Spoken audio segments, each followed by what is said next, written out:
second of two PowerPoints for this week. This one is on maintaining quality programs. So previously we just talked about evaluating our programs using rating scales or assessment scales, or just engaging in a process of self-reflection in order to change the quality or to improve our programs. Today, I'm specifically looking at what do we do with all of that information that we've kind of come up with from our self-assessments. We're going to have some kind of like body of work, or we've talked about action plans and how we can make measurable, achievable changes. And a lot of that comes down to training and what you want your staff to know, and just how do you kind of work with your staff and encourage your staff to improve upon themselves, engage in education and permitting. And then at the very end, we'll kind of attempt to have you guys engage in a process of changing your own leadership or making some leadership goals. So we have all this information and we need to use it in order to maintain quality. So evaluations are really, really helpful for that. And so we're going to talk about staff meetings and training. We've all kind of been in situations with really like cringeworthy meetings or conferences, or just like very, very, very boring things. And we want to get away from that. So I just have a funny video. It's Phoebe from Friends just kind of throwing a temper tantrum. And that's how a lot of us feel when we have to go, you know, back to school, hopefully not, or if staff meetings, professional development days, conferences, anything like that can definitely make us not feel like doing it.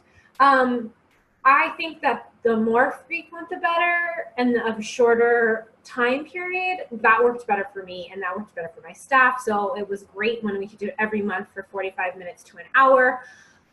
Sometimes you have no control over that. Sometimes mine and what my organization was willing to do was quarterly, so 4 times a year, but for 3 hours, which was a very long time. And after my first ever staff meeting, 25 years old, no idea what I'm doing, where people fell asleep on me, I definitely changed my staff meeting game. My first thing that I had to do was have a formal agenda. I need to stay on track, and I do much better when I can actually see it written out. You don't necessarily have to write it out if you will remember it, but you do need to know what's going to happen. Just going in and winging it can really lead to teachers getting off track, yourself getting off track, and then you don't have the materials that you need. You're probably at the very least going to have something photocopied. You're going to have books. You'll have some kind of activities. So preparing ahead of time for that. Last week we did parent education, where you did an agenda. It would be a very similar process to do it for your staff. You don't want to have an aimless or boring discussion. You don't want to just rehash policy. You might have to remind them about policy and then do an activity to support it. Staff meetings of a whole group should typically be applicable to a school as a whole. So if you have a very specific rule that only impacts your infant room, yes, you want all of the staff to know that you're making a change in that room, but are they going to need to sit through an entire hour on a very specific diaper changing rule that as an after school program, they're not going to have a lot of contact with? No. So, you know, maybe saving that for team meetings, or in, you know, just as it happens in a day if you can get to the infant classroom.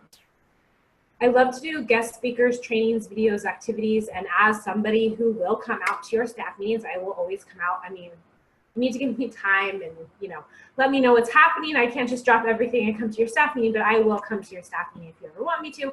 Most of the staff at Palomar will. We have licensing advocates. Rady Children's Hospital has some very great trainers in it. Lakeshore has amazing trainers. There's a lot of people out there, and most of them will volunteer their time if it's an hour or so and come tell you about it. And I know that staff love that. I remember one time we had a physical therapist come out from Rady Children's Hospital, and we were an infant toddler program, and she talked all about crawling and walking and how we can support it, what's typical, what's not typical. It was amazing. I still refer to the information that she gave me all of the time. But guest speakers, a lot of trainings, a lot of hands-on videos, activities, group meetings, group discussions. That's kind of how a lot of people learn, if we're kind of hitting all of the Howard Gardner's multiple intelligences, and it's great to kind of to support that. If I was going to be training staff beyond staff meetings, I'm huge on onboarding. That's like my thing. I've had jobs where I've literally walked in on my first day and then been like, oh, go break the infant room. Like, I don't even know the assistant director's name. I don't know where the infant room is, but I've just got to hit the ground running. I know that happens sometimes. If I had my way, I think I would give like a month of training. I just think it's really important. It sets you off on the right foot. It allows people to know what my expectations and my program's expectations are. I think it sets up a really good climate and a workplace of support and understanding. I know that that's not there, but a lot of what we've been working on this semester as a whole is just knowing yourself and knowing how you want programs to run so that you can really communicate that to people on their first day or on your first day if you're taking over on a program. So we're always getting new requirements from the state, from the federal government, from our program, from the organization above us. So we're always having to train staff on how that's changing. Licensing is always changing as well. They have new requirements that they're always telling us about. So think of how you're going to let staff know that. Sometimes it's really time sensitive. They need to know like yesterday. So you need to get this information out as soon as possible. Licensing is coming, or we think they're coming. We've got to put this into place now. Sometimes you have a couple of months as it's a large systematic change in order to kind of talk to staff about it, especially if you're engaging in accreditation for the first time. That's something that you involve staff with. You have lots of conversations. You kind of agree as a whole if it's a process that you think you could engage in. Workshops and conferences, I love that. I think the best, most cost-saving thing that I ever did, I worked for a program that we had basically 2 nickels for professional development workshops, conferences. There was basically no money. I had 2 friends that had no money either, but one of them had a lot of space. She had a multi-purpose gym that we could use for free. We got together, whatever money we could scrape together, we pooled it together, and we actually got a guy from Lakeshore Toys to come out and do like an ooey gooey slime workshop. So we combined 3 programs. We definitely had more than enough space, and we were able to save the costs for that, and our staff absolutely loved it, and it was a super cost-saving opportunity for us, but we're still able to kind of work on our team building because our staff loved it so much, and it was a really fun workshop. And then also just kind of seeing what we had, an open space that 3 programs could use, and how we were just going to make it work. Professional development days are great a lot of times, like the Columbus Day holidays, Veteran Days holidays, something like that, that maybe your center normally wouldn't be shut down, and you shut down on that day, or you should take a half day and you work on professional development. I know that staff does appreciate that as a step away from the classroom for a day, working on workshops or conferences, team building. That's a great way to train your staff as well. I know a lot of programs also have mandated completion of written trainings or modules. That was very frequent in the military program when I was there. You had to engage in module learning, which was kind of written work that you did to support your child's development knowledge. And a lot of programs have fantastic tuition assistance where you get reimbursed for outside trainings or outside education. That's really, really popular, and if your organization is large enough in order to do that, that's a great way to support people as they get permits or as they get better permits.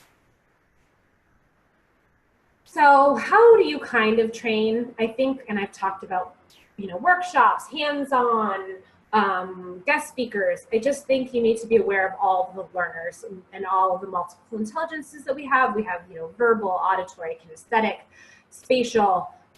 There's a lot of different ways that people learn. So typically hands-on or collaborative work gets a lot of different learners. It gets your auditory, somebody can be writing down, somebody's doing it while they're moving their body.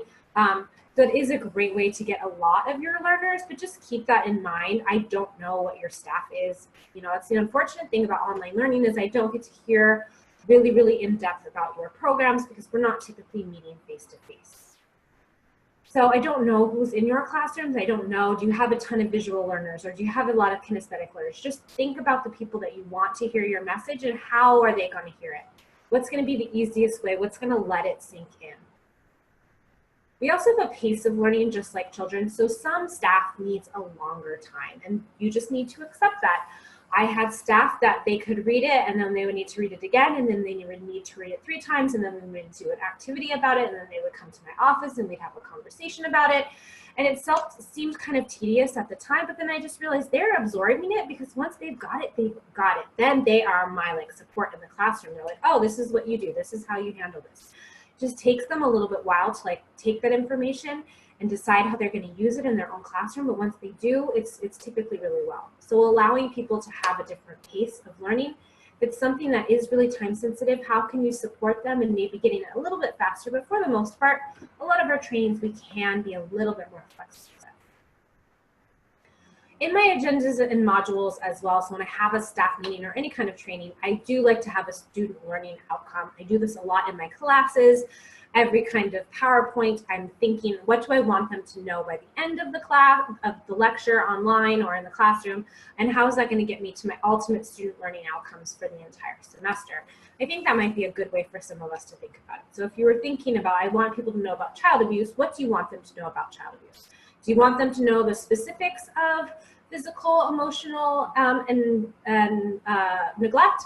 Or do you want them to know about the mandated reporter? Or do you want them to know about treatment? What part about child abuse is really important that your staff knows? So then I also like to test. So I've kind of come up with these student learning objectives, what do I want them to know? And then I'm going to test them for their knowledge.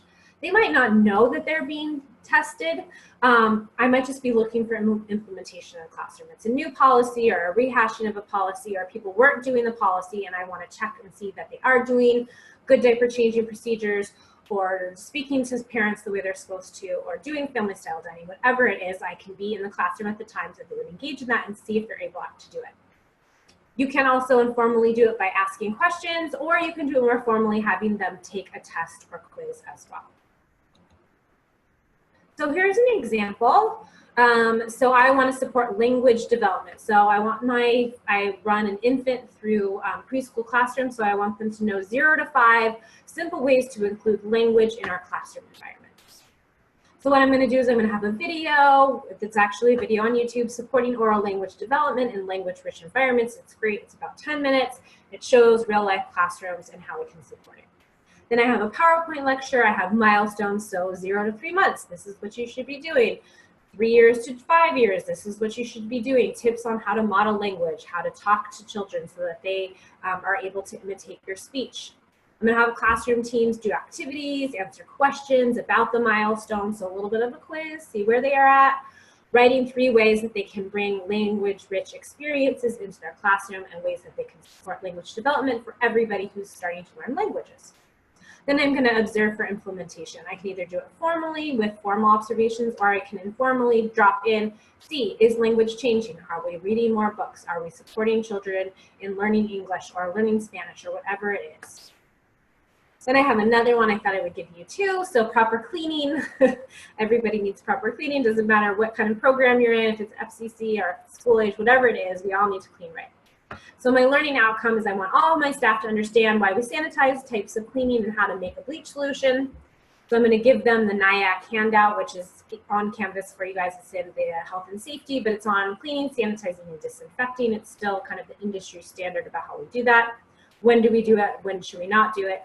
I'm going to show step-by-step how to make cleaning and disinfecting solutions. I'm going to show you how to label it on the bottle, how to store the chemicals, and then small groups are going to do hands-on practice as well, so that we will be making bleach solutions or cleaning solutions in that, and they will also learn how to label and how to store it as well. If this was a new procedure for us, I would have them sign it so that I had it in their file, and then I would spot check for implementation. So in the morning, I would make sure that all the bleach solutions are in the classroom and they've been labeled appropriately and then stored correctly. So accreditation. Accreditation is a kind of a huge thing in our industry, especially NIAC is big. A lot of programs, you need to be NIAC accredited, especially with the more corporate programs. It's kind of a mandate for them. It's part of their marketing materials that they're accredited. There's also NECPA, which is very popular within our military communities. There's Montessori's have their own, and then so do religious programs as well. Typically, for all of these, it's a voluntary process to improve the quality of early and school age care programs. The good thing is that you, as a minimum, have to meet licensing standards, and then you exceed that as well. It's very extensive. There's a lot of self-study, there's a lot of reflection, there's a lot of changing your classrooms, and then an outside professional comes and validates your program as well. I've done it through NIAC and NECPA. I did a little bit at Montessori. I didn't do the entire process before I left the job to go back to school though. So it's a lot. It's a multi-year process typically. Even if you're not validated on the first time, typically they will come back out and validate you again.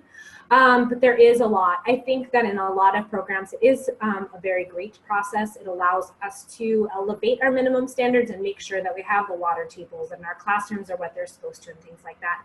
And I think anytime we engage in a process of kind of self-reflection or thinking about ourselves or thinking about the environment or how we work with children, that's always a good thing. This one is kind of hard to talk about, permitting. I have a permit. I've had a teacher, site supervisor, and now I'm a program director, and I just keep renewing that one. So permitting is good. I'm a big believer in permitting. I think it's fantastic. Is every program permitted? No. Is that fine? Yes. We are vast and diverse within this industry, and that is okay. I'm glad that we have a movement towards being permitted because it allows you to have more education, to learn more about children, and to hopefully bring that into your classrooms. So I like it, and I think all of you, as you're getting your permits, please think about your AA as well as a person who does interview. Having a site supervisor and an AA is a great thing, especially as maybe you're working towards your bachelor's in those years that it might take you. Having an AA and some kind of permit is very competitive. That sets you a little bit apart. So please, if you are thinking about getting your degree here at Palomar, please let us know. The full-time staff at Palomar, Mount San Jacinto, Maricosta, City College, anywhere that you are in Southern California, I know for a fact that they are here to help you with your permitting process. That is part of their job and something they really are strongly thinking about and want to support you. We also are very much here to support you in your permitting as well.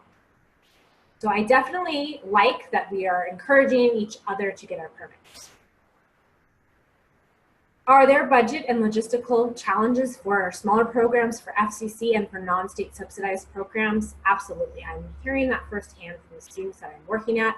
Smaller programs that are just getting off the ground are very established, but are small, 1 to 2 classrooms, maybe don't have the ability to pay somebody the amount of money that they kind of need once they have that permit.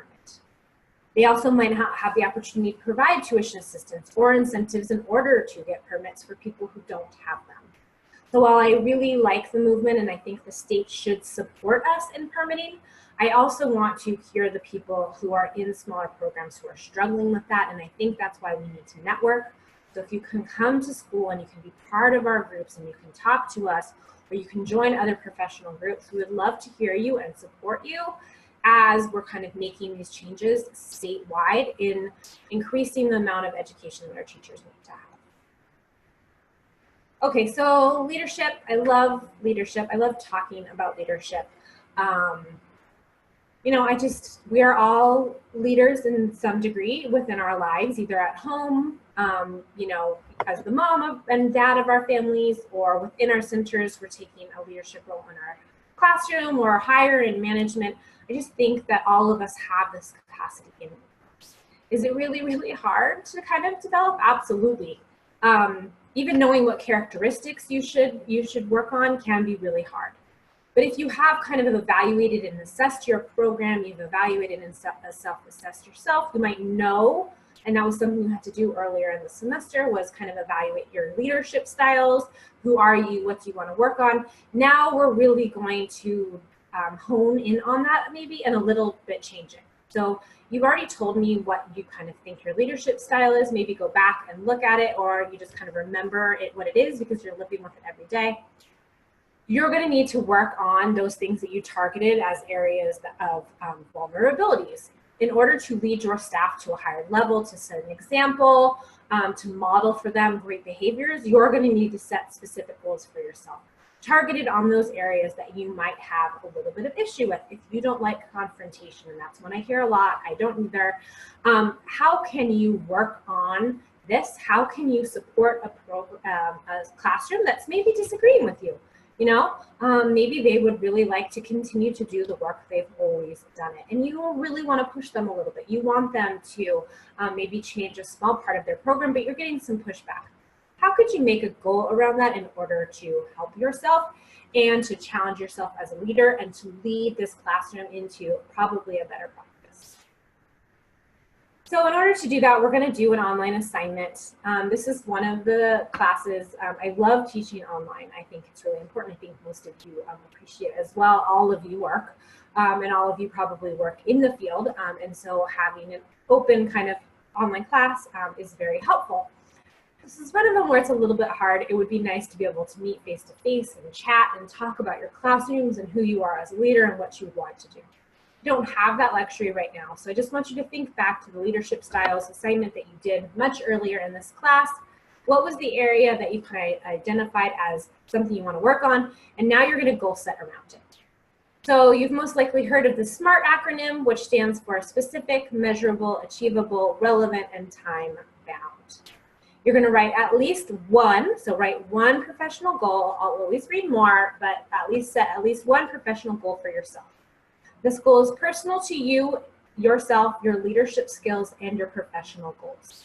It can either pertain to your program, like you want to write an employee handbook, or it can it can be to yourself specifically, like I want to obtain my site supervisor.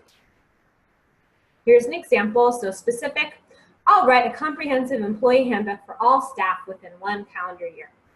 Measurable, I will write a rough draft of the policies and procedures. I'll submit it to the assistant director by June 3rd. We'll meet as a team and go over in July. I'll ask a lead teacher to offer insights, and then I'll consult with the human relations consultant to make sure it's legal and appropriate by November. Achievable, I have 1 year and $500 to use for any costs, including consultations and printing. And I think that's a big one. Is it actually achievable within the time and the amount of money that you have? Can you actually do this? Relevant.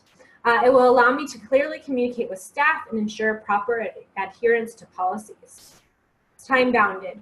By June, I will have written a rough draft. By the end of September, I will have others edit and revise it, and it will be ready for printing by the end of November. So literally write your goal out this way, but just think, what do I want to change about my leadership style?